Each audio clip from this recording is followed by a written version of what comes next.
sick again. Feel my blood boil with the fever.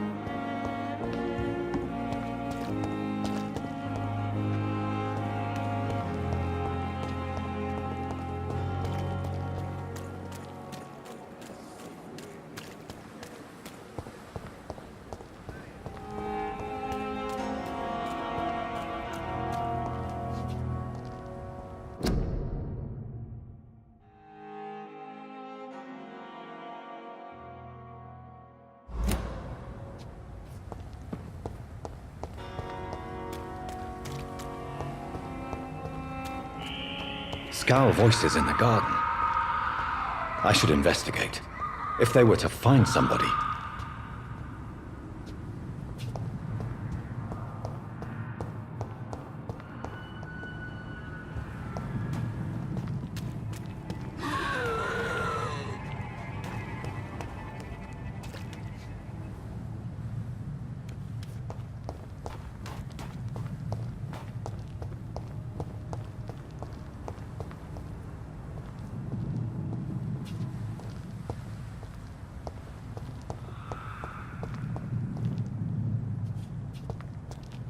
I cannot enter.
It's locked.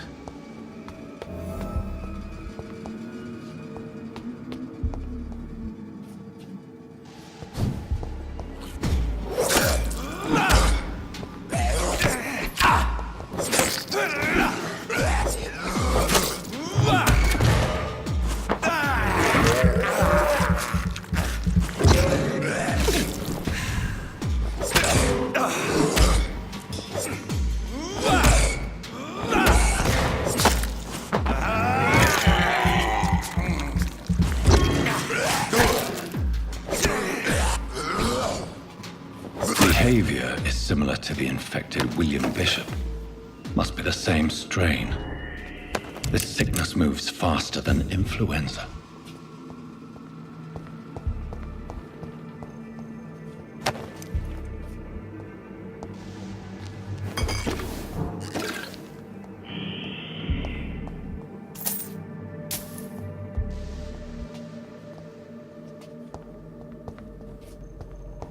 It's locked, all right.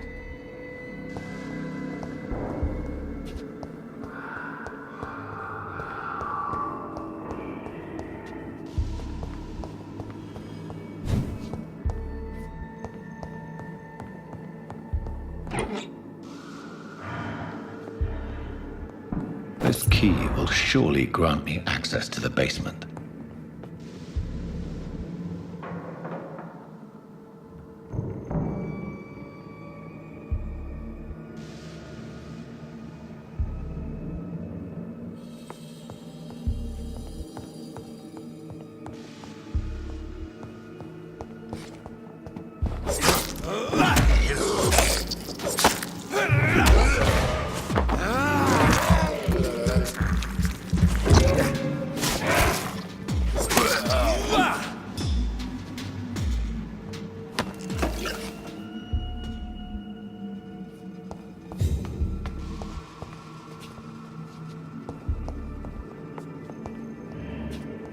Balls of Mars, fortifiers. As popular as they are ineffective. But they do contain iron tartrate, and that might prove itself useful.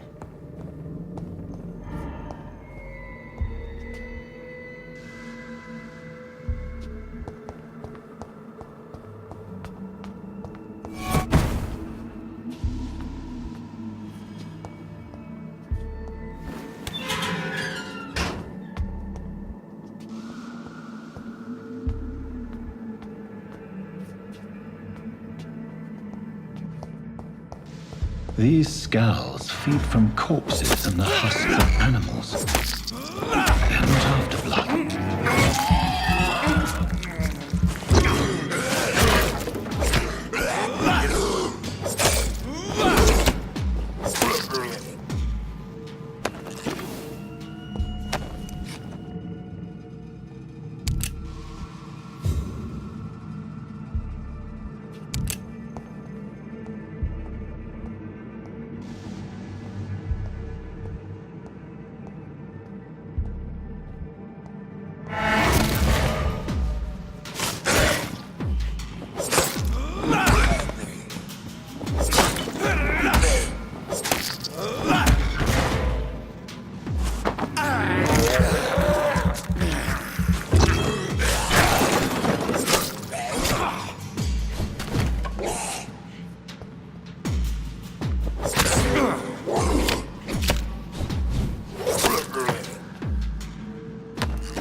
It's locked.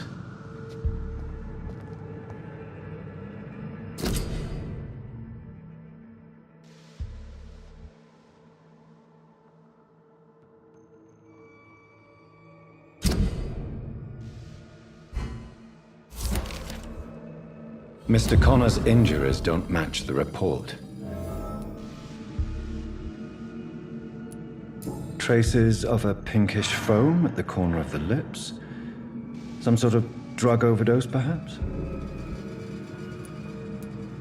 Multiple abrasions and scarring on the arms and legs. Old and distinctive injuries of a sailor or a fisherman. The chest was originally opened to perform the operation. The sutures are clean, but the chest has been reopened. A puncture over the left lung, possibly a chest tube insertion. Not the cleanest work, but I think it was successful. Signs of internal bleeding. So, Dr. Tippett's anesthetics were incorrectly dosed, causing the patient's death. And then he tried to operate on him again. Tippett has made an egregious error. It's time we talked.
Scowls can be so ferocious.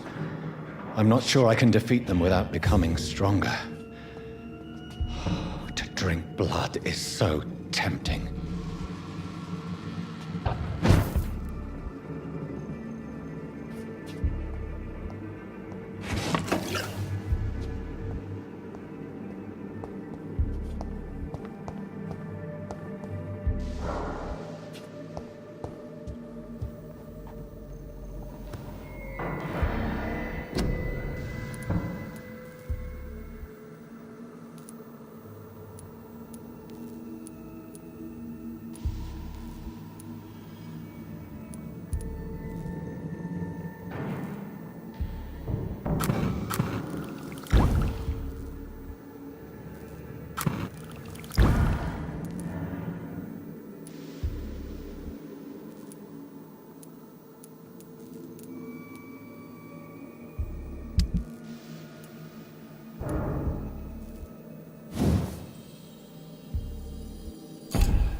Sodium hypochlorite.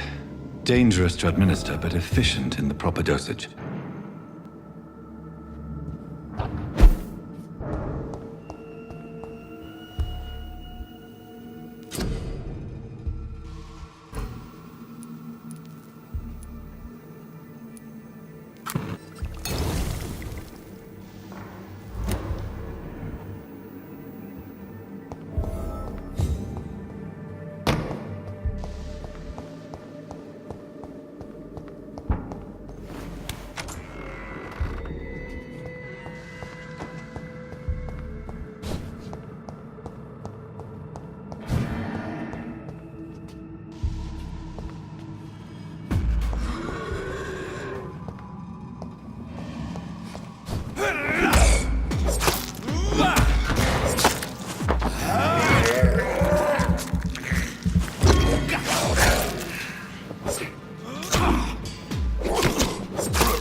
It's locked.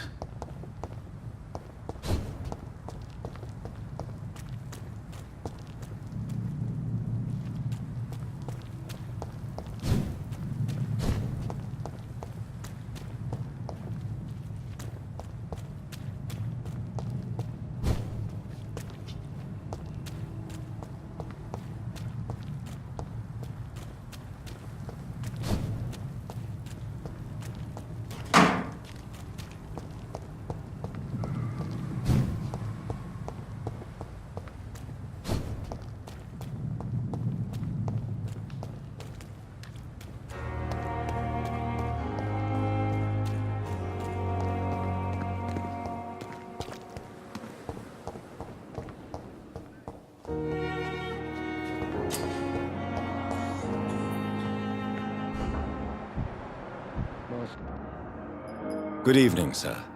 I'm Dr. Reed. May I help you? I don't know if a third opinion is needed. Your colleagues are already arguing about my condition. I see. Would you mind telling me more about your situation? I'm Harvey Fiddick. All I want is to get me bloody arm fixed properly.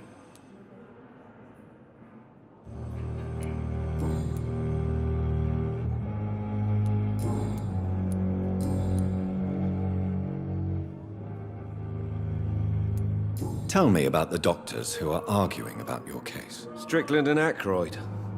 They both want the best for me, but there's a lot of pride there. Doctors are no different from carpenters, it seems. What do you mean? I often had professional arguments with rivals on a building site. Difference is, I disagreed about wooden nails, not flesh and bones.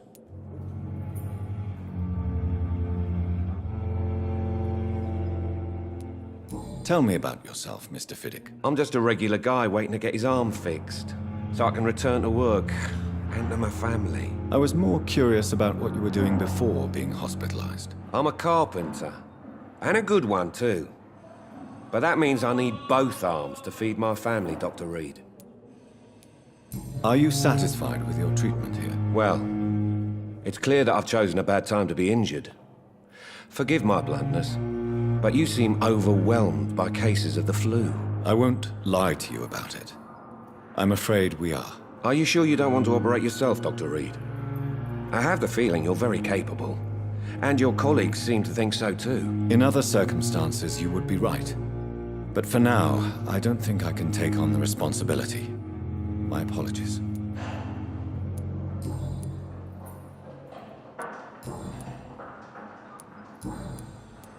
Goodbye for now, Mr. Fiddick. I'll see you later. I will not let you down, my boy.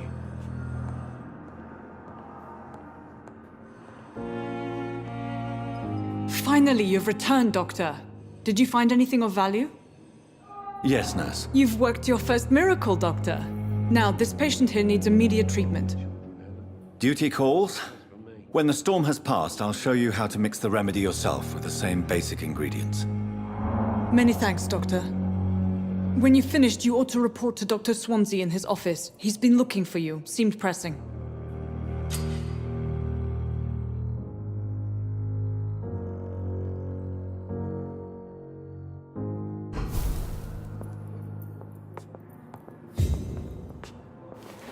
My sweet girl. Reads me like a book. Never could keep anything from her. Good evening. I'm Dr. Reed. Can I help at all? No, Really? Why are you here then? I don't want to talk. My throat hurts too much. I suppose that this pain is the reason you're here. Is someone taking care of you? Yes. And no. Could you at least tell me your name, sir? Mortimer. Mortimer Goswick.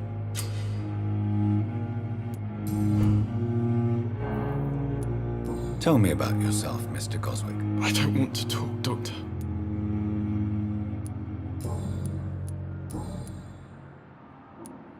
How painful is your throat, Mr. Goswick? So painful I'd rather not talk at all, Doctor. I'm sure you realize a doctor and his patient have to communicate, sir. Would it help if I gave you some paper and a pen? Not really. I see. Then maybe it's not just your throat that hurts, Mr. Goswick. Perhaps your sore throat is just the consequence of something more hurtful. Yes, maybe. But I don't want to talk or even write about it now.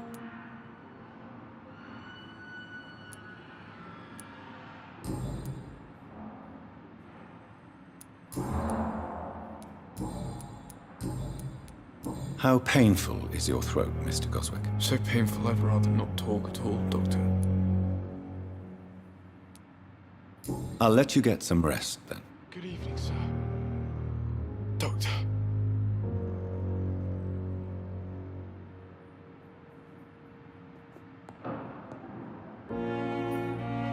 Good evening, madam. Can I help you? It's my son who needs you, sir. I'm Dr. Jonathan Reed. How can I help your son? I'm Beatrice Goswick, mother of Mortimer Goswick. Could you check on him, please, Dr. Reed? I've heard much of your talents as a physician.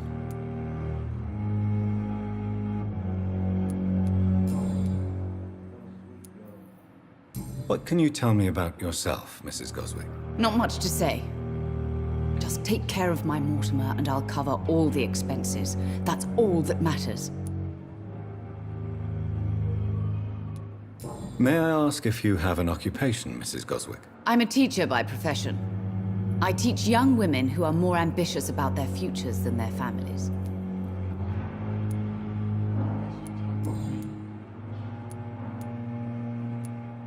What do you think of your reception here?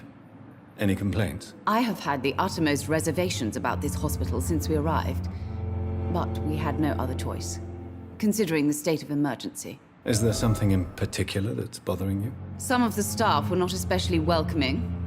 I suspect they're not accustomed to dealing with patients of such social standing. What can you tell me about yourself, Mrs. Goswick? Not much to say. Just take care of my Mortimer and I'll cover all the expenses. That's all that matters. Are you really that rich? Most of the patients here are of a more humble origin, if I may say so. Yes, thanks to my husband. May he rest in peace. I can cover any needed medical expenses. Tell me more about your arrival at the Pembroke Hospital. What gave you such a bad first impression? The ambulance driver was quite rude, for a start. And that nurse, Miss Hawkins, seems to have quite a dubious attitude. What do you mean? She managed to secure a bed for my son despite the epidemic. It was a relief, but it wasn't cheap. She charged you for a bed? Yes, and I paid without question, considering the urgency of the situation. I share your concern, Mrs. Goswick. Be sure that I'll talk to the people involved. I don't expect compensation, Dr. Reed. But I'm aware such behavior would not be tolerated in other hospitals.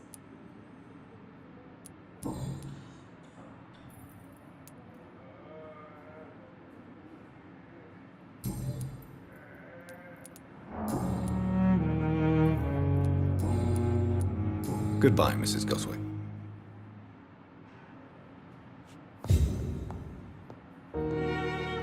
Good evening, Mr. Goswick. How are you? I'm okay.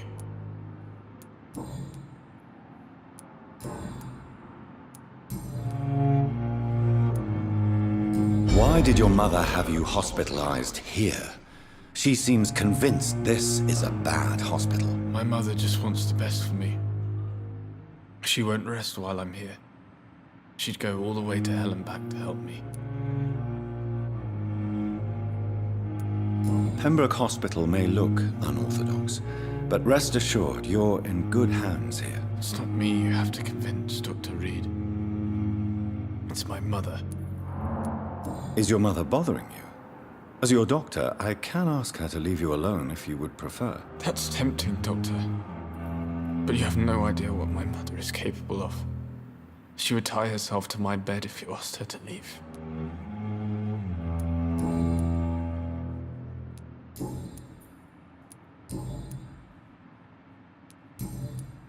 I have to go now, sir. But don't hesitate to contact me if you need any help. Don't waste your time with me. My sweet Good girl. evening, Doctor. How is my son doing?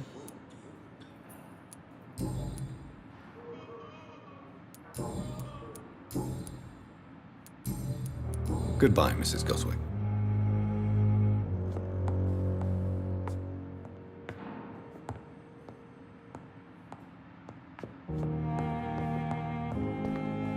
You always knew the words to calm the children, Helen.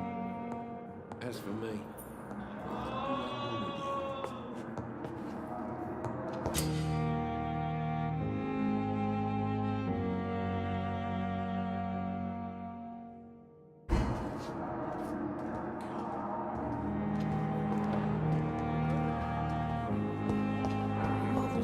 Every street corner. The daily routine.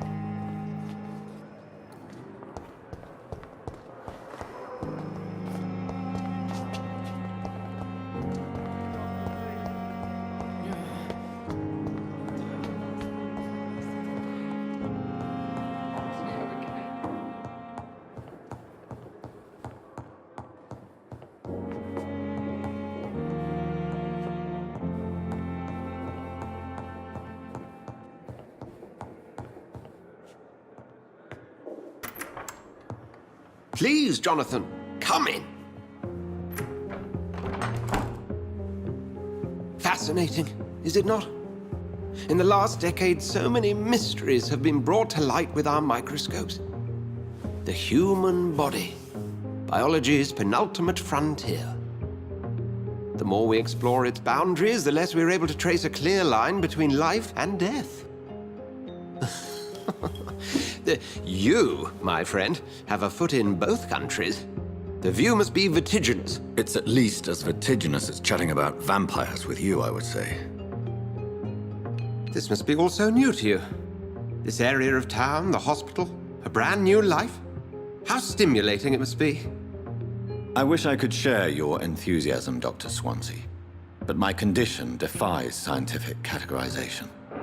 Undead? Unalive? Immortality defies logic. I cannot express my thrill at this serendipitous turn of events. The world's most eminent specialist in blood transfusions, a vampire. One might say a gift from heaven.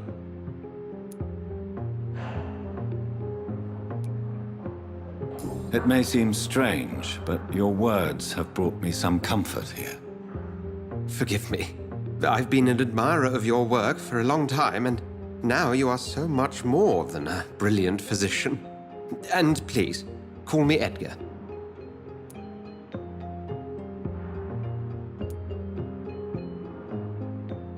There is no need to apologize, Edgar. You offered me sanctuary when I had none.